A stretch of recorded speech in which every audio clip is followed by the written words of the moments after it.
Hey friends, welcome to Vansi Recipes and Vlogs. எல்லாரும் எப்படி இருக்கீங்க? எல்லாரும் நல்லா இருக்கீங்கன்னு நினைக்கிறேன். இன்னைக்கு நம்மளோட சேனல்ல ஒரு சூப்பரான டேஸ்டியான ஸ்பைசியான கோவக்காய் ஃப்ரை எப்படி செய்யறதுன்னு பார்க்க போறோம்.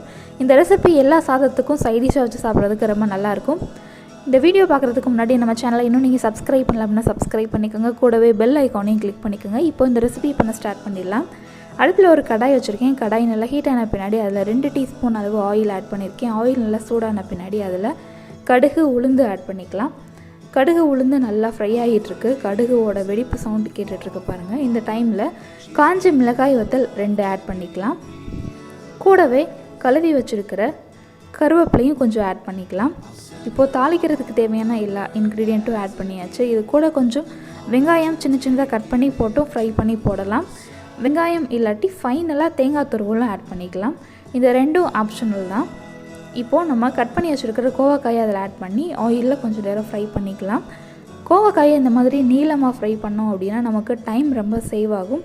ப்ளஸ் அந்த அப்பியரன்ஸ் ரொம்ப நல்லாயிருக்கும். ஒன்று எடுத்து சாப்பிட்றதுக்கு ஒரு சிப்ஸ் சாப்பிட்ற ஒரு ஃபீல் இருக்கும். ரவுண்டாக கட் பண்ணுறப்ப நமக்கு டைம் கொஞ்சம் எக்ஸ்ட்ராவாக ஆகும். ஸோ இந்த மாதிரி கட் பண்ணி ஃப்ரை பண்ணி பாருங்கள். இப்போது இந்த காய்க்கு தேவையான அளவு சால்ட் ஆட் பண்ணி அதையும் கொஞ்சம் நேரம் வதக்கிக்கலாம். வெண்டைக்காயிலையும் கோவக்காயிலையும் ஒரே ஒரு சேம் ஒரு கேரக்டர் இருக்குது. என்னன்னு பார்த்தீங்க அப்படின்னா அந்த வளவளப்பு தன்மை கோவக்காயிலையும் இருக்கும்.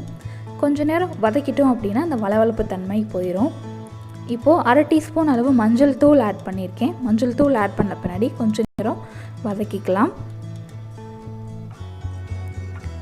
நீங்கள் குழம்பு காரம் இல்லாத, அதாவது மோர் குழம்பு அந்த மாதிரி காரம் இல்லாத குழம்பு பண்ணுறீங்க அப்படின்னா இந்த மாதிரி ஸ்பைசியான ஃப்ரை இல்லாட்டி பொரியல் இந்த மாதிரி செஞ்சு சாப்பிட்டீங்க அப்படின்னா அதோட காம்போ ரொம்ப சூப்பராக இருக்கும்.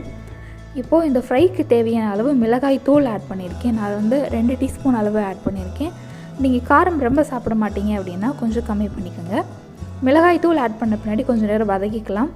இதில் பார்த்தீங்கன்னா தெரியும் அந்த கோவக்காய் நல்லா ஃப்ரை ஆயிடுச்சு. ஃப்ளேம் ஆஃப் பண்ணுறதுக்கு ஒரு ஃபியூ மினிட்ஸ் முன்னாடி தேங்காய் துருவல் ஆட் பண்ணிக்கலாம். நான் இன்றைக்கி 2 டேபிள் ஸ்பூன் அளவு தேங்காய் துருவல் ஆட் பண்ணியிருக்கேன்.